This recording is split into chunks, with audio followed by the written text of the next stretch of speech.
आजच्या कार्यक्रमाचे अध्यक्ष आणि त्यांच्या हस्ते आपल्या सगळ्या सेलिब्रिटीचे सत्कार झाले ते आदरणीय बिशप थॉमस डाबरे डिसोजा साहेब, मला पात्रांचं ते झालं, उपस्थित आदरणीय फादर एलिसर सॅबिडायस पतपेढी आणि बँकेचे डायरेक्टर, ज्यांच्याकरता आज आपण सगळे जमल्यात ते अजीव पाटील, दोन माझे लहान भाऊ अजीव आणखीन मार्शल आणि आयुष हा माझ्या मुलासारखा, कारण का मुलाच्या टीम मधून खेळतोय.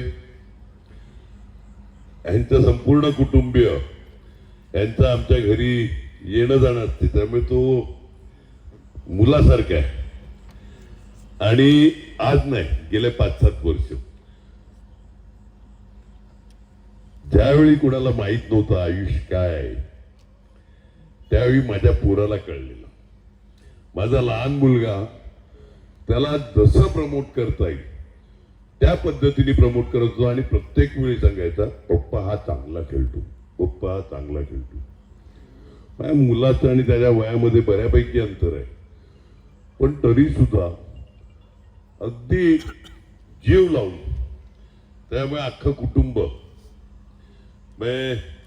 तुम्हाला माहित नसेल, आयुषला घडवण्याचं काम त्याच्या आईच्या वडिलांनी केलं, बरोबर ना रे? मामाकडच्या वडिलांनी, म्हणजे आईच्या वडिलांनी. म्हणजे ते म्हातारपणी चर्चगेटला घेऊन जायचे, हा प्रॅक्टिस करणार, हा तिकडे बसून राहायचे आणि परत घेऊन यायची. ही मेहनत एखादा वेडा माणूसच करू शकतो. तुम्हाला आयुष दिसतोय आज, मला त्याचे आजोबा दिसत आहेत. का आजोबांनी केलेली मेहनत एक लक्षात ठेवा. कुठे ना कुठे मी प्रत्येक सत्कार बिशप साहेबांच्या हस्ते करा हे का बोलत होतो, मला पण आवडलं असतं सत्कार करायला, घरचे सत्कार आहेत, पण त्यांना चांगले आशीर्वाद मिळावे, आणखी त्यांना पण आता वचकून राहावं. आणि पण का आशीर्वाद देणारे आहेत, कधीतरी दांडा पण काढतील आपल्या पाठीवर. वेळ आली तर ते पण करायला लागेल आपल्याला, मला पण करायला लागेल आणि बिशप साहेब आपल्याला पण करायला लागेल. लक्षात आलं का? आम्ही सगळे अजून तुझ्याबद्दल, मार्शल बद्दल भरभरून बोलू. संघटक सचिव तुझ्या पद्धतीने सगळं मीडिया आणखी ह्याच्यामध्ये आपली बाजू लावून धरली, ज्या पद्धतीने कार्य केलं त्याच्याबद्दल तोड नाही मान्य करतो. आणि तुम्ही दोघं लहान भाऊ आहेत, जसं आयुषने स्वतःच्या मेहनतीवर मिळवलं ना, तसं तुम्ही पण स्वतःला प्रूव्ह करून मिळवलंय. थोडा ते संबंध असताना काहीच मिळत नाही आणि माझ्याकडे तर अजिबात काहीच नाही. मी एकदम वेडा माणूस आहे. म्हणजे मागे राजेश पाटील जे आपले आमदार होते, ते जनरल सीटवर आदिवासी माणसाला मी सभापती म्हणून बसवलं. आदिवासी असला तर काय झालं, कार्यक्षम होता. रुपेश जाधव सारखा एखाद्या दलित कार्यकर्त्याला महापौर म्हणून जनरल जागेवर बसवलं. इकडे माझ्याकडे पतपेढीचे संचालक समोर बसलेले हे सगळे आलेले. का सर्वसामान्य माणसाला मेरलं म्हणजे काही शिक्षकांनी व्हायचंच नाही का? म्हणजे सर्वसामान्य माणूस म्हणजे काय? बोललो ती रंजना झालेकरला मी तिकीट दिलं जनरल जागेवरून आदिवासी, तिचं काम बघायचं नाही का आपण? आज मला आनंद काय वाटतो माहितीये का? कॅथलिक समाज असेल, वाडवळ समाज असेल किंवा चांबेदी, मी कालच एक भरत माहितीये का तुला, उंबरकुठण नाक्यावरचा, त्या भरतने मला फोन केला. मला सांगतो आप्पा आमच्या रंजना साळेकरला काहीतरी द्या. म्हटलं दिलं ना तिकीट? नाही नाही, तिला पद द्या, आमची लाडकी आहे. म्हणजे ती बाई मुलगी आता 50शीत असेल, बिशप साहेब काय 5वी 7वी शिकलेली, तिचं नशीब बघा कसं आहे. मग तिला आम्ही आदिवासी सर्टिफिकेट आहे म्हणून ग्रामपंचायतीला आगाशी उभं केलं आणि तिच्या नशिबाला सरपंच पद हे आदिवासी महिला पडलं. तिला सरपंच केला. माझा मित्र आहे विकास वर्तक आगाशीचा, त्याच्याकडे ती गेली. विकास भाई मला सरपंच केलं. हा काय आता मी धुणी आणि घरकाम कसं करू, म्हणजे भांडी घासण्याचा आणि धुणी धुण्याचा लोकांकडे. आता मी सरपंच झाल्यावर ते कसं काय करू. विकास बोलला तू काय काळजी करू नको, आपण बघू. त्या मुलीने 10वी केलं, 12वी केलं, ग्रॅज्युएशन केलं, आता MA Part 2 ला आहे. म्हणजे माझ्यापेक्षा जास्त शिकली ती. मी जेमतेम ग्रॅज्युएट, ती आता पोस्ट ग्रॅज्युएशन करते. मग त्या मुलीचा आपण विचार नाही करायचा का. आणि हे करत असताना आम्हाला अजून कॉम्प्युटर चालवता येत नाही. तिने कॉम्प्युटर पासून कुकिंग पासून वेगवेगळे 25 क्लासेस त्या यंगस्टरवर केले.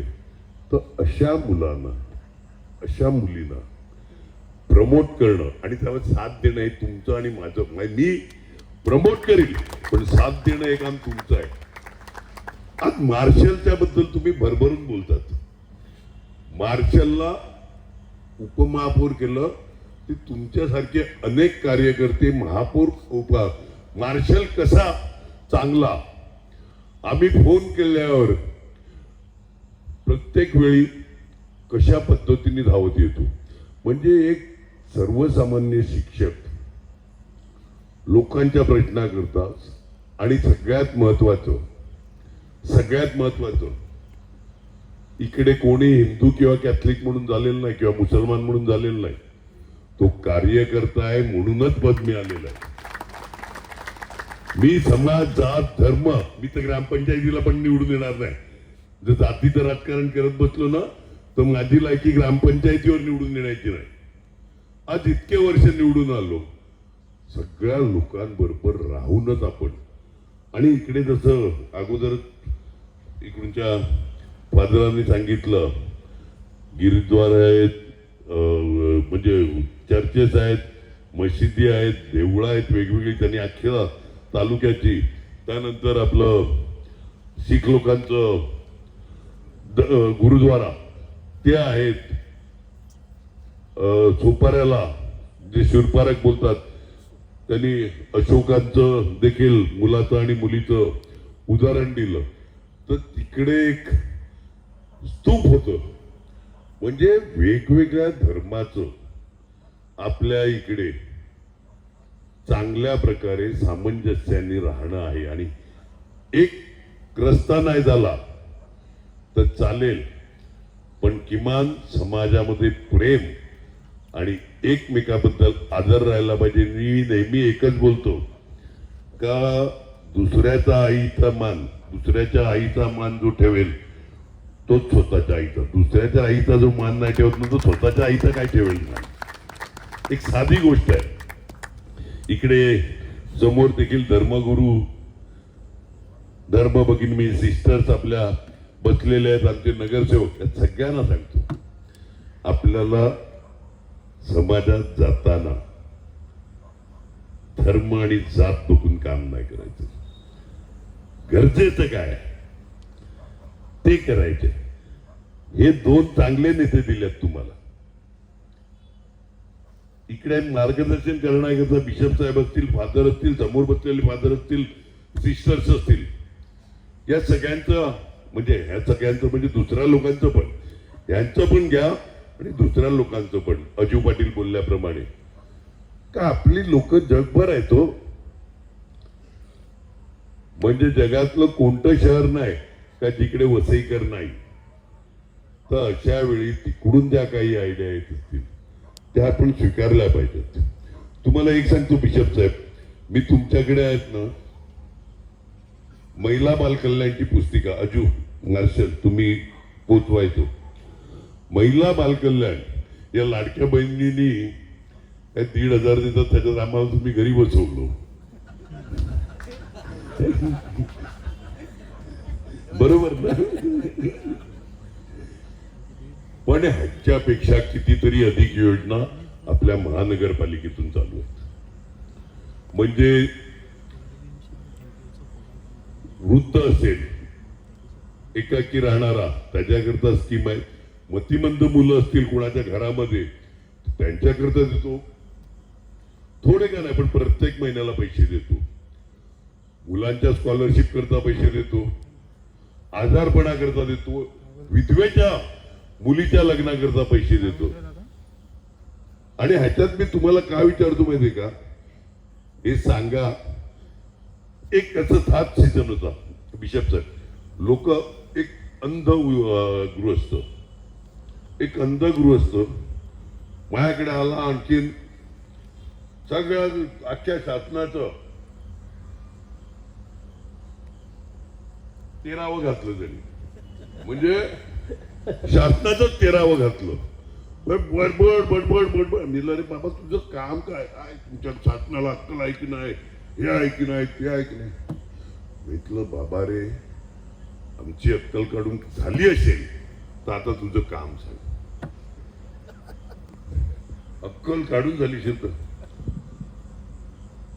मला बोलतो, तुमच्या शासनाचं काय म्हणणं आहे, विधवेच्या मुलीच्या लग्नाकरता पैसे देतात, मी काय आत्महत्या करू का? म्हणजे तुम्ही त्या विधवेच्या मुलीला पैसे देतील. म्हटलं बाबा तुझं म्हणणं काय?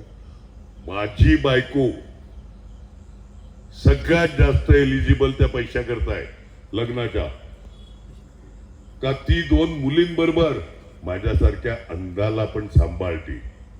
आणि त्या अंधाने आमचे डोळे उघडले. म्हटलं हे बाबा तुझं लग्न कधी आहे ते सांग मला.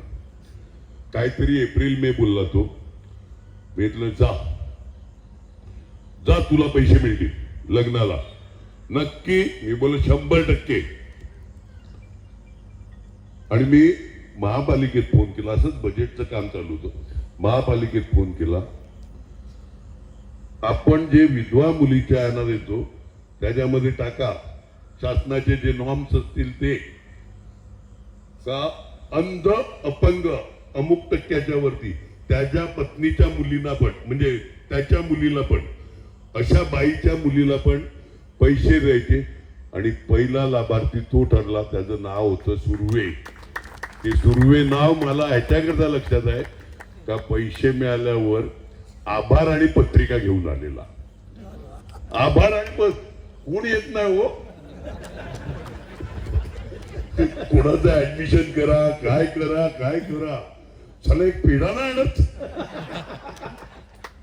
आता हे अनुभव आहेत आमचे, करायचं काय. पण ठीक आहे, तुम्ही इतर वेळी प्रेम दाखवतात. मी कधी अगोदर मला वाईट वाटायचं, काम केलं साधं थँक्यू बोलायला नाही आला. नंतर कळलं का त्यांना स्वतःचीच कामं एवढी असतात का तो काय कुठे जाणार थँक्यू बोलायला. पण ज्यावेळी वेळ येते त्यावेळी ती लोक खंबीरपणे जे थँक्यू बोलायचे ना ते मतपेटीतून बोलतात. त्याचा पण मला अनुभव चांगला आहे. त्याच्यामुळे नंतर वाईट वाटणं बंद झालं. मी एकच सांगतो अजून, चांगल्या योजना जसं मी महिला बाल कल्याणच्या बोलल्या, रोड रस्ते गटर पाणी हे तर आपलं काम आहेच. आज तू सांगितल्याप्रमाणे 50 वर्षाची पाण्याची प्रोव्हिजन केलं. 168 कोटी फक्त धरण बनवण्याकरता आपण शासनाला दिलं. एक लक्षात घ्या, तुम्हाला जे पाण्याच्या बाबतीमध्ये वाटते ना, म्हणजे सुसरी नदीवर जे धरण होणार आहे त्याच्याकरता जवळपास 8-10 वर्ष झाली. 8-10 वर्ष झाली अजून पाणी नाही आलं त्या धरणाचं. आहे आपल्याकडे आता, ते सफिशियंट आहे. पण मग 168 कोटी दिले का? 168 कोटी ह्याच्याकरता दिला. आम्ही असो न नसो, आम्ही असो नसो, पाणी आपल्यापर्यंत येईल. त्या धरणावर कधी ना कधी स्कीम होईल. जी वाढती लोकसंख्या आहे त्या हिशोबाने त्यानंतर आपल्या वसईतच असलेला खोलचापाडा 1, खोलचापाडा 2 या योजना, त्याच्यातून पण पैसे पाणी दोन्ही धरणाला पैसे आपण भरल्यात महानगरपालिकेतून आणि धरणाचं काम पण आपण करतोय. आता हे एकदा पैसे गेले आपले, पण आयुष्यभर फुकट पाणी मिळणार आहे ना. आयुष्यभर फुकट पाणी भरलंय, पैसे भरणारे आम्ही होते. उद्याला कोण असेल नळ खोलायला तोच जाणार आहे ना. त्यावेळी विसरू नका, काही कामं आम्ही करून ठेवलेली. इकडे मार्शलनी रस्त्याचे फ्लायओव्हरचे उल्लेख केले, मेट्रोचा उल्लेख केला 13. सगळी कामं जून 24ला 8 का 9 तारीख, मला आता तारीख लक्षात नाही, जून का जुलै, जुलै जुलै जुलै म्हणजे दुर्दैव कसं असते का, हे चारी म्हणजे highway to Arnala, highway to Nalasopara, Nirmal, वसईचे दोन्ही फाटे टू वसईगाव, नायगावचा फाटा ते वसई, हे चारही रस्ते एक रिंग रोड त्या चारही शहरांना जोडणारा तो रोड, आणि त्याच्यावर मेट्रो परत 60 मीटरचा का 40 मीटरचा काय आहे, बरोबर ना अजून, हा तो रिंग रोड प्लस जे मार्शलनी सांगितला तो हायवे विरार चोपाऱ्यामध्ये, म्हणजे विरारला एक आणखीन फ्लायओव्हर, चोपाऱ्याच्या अगोदर एक, चोपाऱ्यानंतर एक, आणि वसई नंतर एक रेल्वेचे उड्डाण पूल. शहरातले म्हणजे माणिकपूरला बिशप हाऊस आहे, म्हणजे ते डायरेक्ट वसईहून तिकडे फ्लायओव्हर, म्हणजे जे माणिकपूरचं कंजेशन आहे ते टाळण्याकरता, अशाच प्रकारे गोखिवऱ्याला असलेलं कंजेशन किंवा सोपाऱ्याला असलेलं कंजेशन ईस्टला, ह्याच्याकरता फ्लायओव्हर मानतो. दुर्दैवाने आम्ही हरलो. ठीक आहे, लोकांनी जो निर्णय दिला तो मान्य, पण सत्तारूढ पक्षाचे 3 आमदार निवडून आल्यावर केंद्रात राज्यात यांचं सरकार 1.5 वर्षात काम नाही, 1.5 वर्षात कामाची वर्क ऑर्डर नाही का टेंडर नाही. ते आता धक्के द्यायला सुरुवात केली आम्ही. महानगरपालिकेचं इलेक्शन आणि बोललो, सगळ्यात नेत्यांची बोललो, राजकारणात राहताना सगळ्यांची संबंध ठेवायला लागतात, बोललो सगळ्यांची. मुख्यमंत्री, दोन्ही उपमुख्यमंत्री, अजित पाटलांनी शास्त्रीच्या बद्दल अजितदादांचं बोललो, अशोक कुलास जो आपला नगरसेवक होता, जिल्हा बँकेवर आहे तो, आणि आम्ही सगळे जण गेले. मार्शल तू पण होता ना, मार्शल पण होता. काय MSCB ची काही कामं करायची होती, सबस्टेशन सँक्शन करायचं होतं, अजितदादांकडे काही हे शास्ती माफ व्हावं, नेमकं दोन्ही वेळा आचारसंहिता, अगोदर जिल्हा परिषदेची नंतर महानगरपालिकेची. ज्यावेळी त्यांचा फोनवर माझं बोलणं झालं, म्हटलं दादा लक्ष ठेवायचं, आणि माझं ते आपण करू हितेंद्रजी. दुर्दैवाने ते गेले. शिंदे साहेबांना बोलला, प्रॉमिसेस जी केल्यात ना तेवढी पुरी करा. आप्पा मी दिलेला शब्द पुरा करणार. म्हणजे ही कामं आता मी फक्त यांचं स्थिरतावर होऊन द्या, मग यांच्या मागे परत मंत्रालय लावतो, मी मारेल 4 फेऱ्या. अहो साधं गोष्ट, क्षितिजच्या वाढदिवस 10 जुलैला त्यावेळेचे मुख्यमंत्री एकनाथ शिंदे यांनी, क्षितिज तुझा वाढदिवस आहे उद्याला, हा 25 कोटीचा चेक उद्याला नारळ फोड. दुर्दैवाने 24चा वाढदिवस, 10 जुलै, 10 जुलै 24चं, त्यावेळी आलेला चेक 25 कोटीचा चेक आलाय. हॉस्पिटलची जागा तयार आहे, 400 बेड हॉस्पिटल करायचे, 250 कोटी गव्हर्नमेंट देणार, 250 कोटी होणार नाही, जास्त लागतील. निलम करा, आणू पैसे कुठूनही. 250 कोटी गव्हर्नमेंट देणार, 1.5 वर्षात तुम्ही टेंडर नाही काढू शकले. अजू पाटील या सगळ्या गोष्टीचा प्रायोरिटीनी काढा तुम्ही. काढा म्हणजे मंजूर करा लवकर लवकर. ती कामं तुम्हाला करायला लागतील आणि ह्याच्याकरता तुम्हाला बसवलं. नाही तर आम्ही सांगितलं आमचे आणखी तयार आहेत, हे पण लक्षात ठेवा. हा इकडे तुम्हाला बिशप साहेबांचे, वादरांचे, सिस्टरचे सगळ्यांचे आशीर्वाद मिळाले. माझा आशीर्वाद असणारच आहे तुम्हाला दोघांनाही. मार्शल ज्या उत्साहाने तू 5 वर्ष धावला नगरसेवक असताना किंवा नसताना पुढचे 5.5 वर्ष धावला, त्याच्यापेक्षा डबल उत्साहात काम कर. तुझ्या कार्याची पावती आहे. सर्वसामान्य असणं हा गुन्हा नाही, दळभद्री असणं हा गुन्हा आहे. सर्वसामान्य असणं हा गुन्हा नसतो माणसाचा, दळभद्री असणं बुद्धीने हा गुन्हा आहे.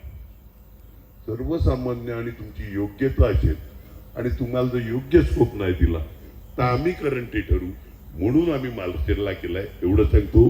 मार्शलला आणि अजूला दोघांना शुभेच्छा देतो. जय हिंद, जय महाराष्ट्र.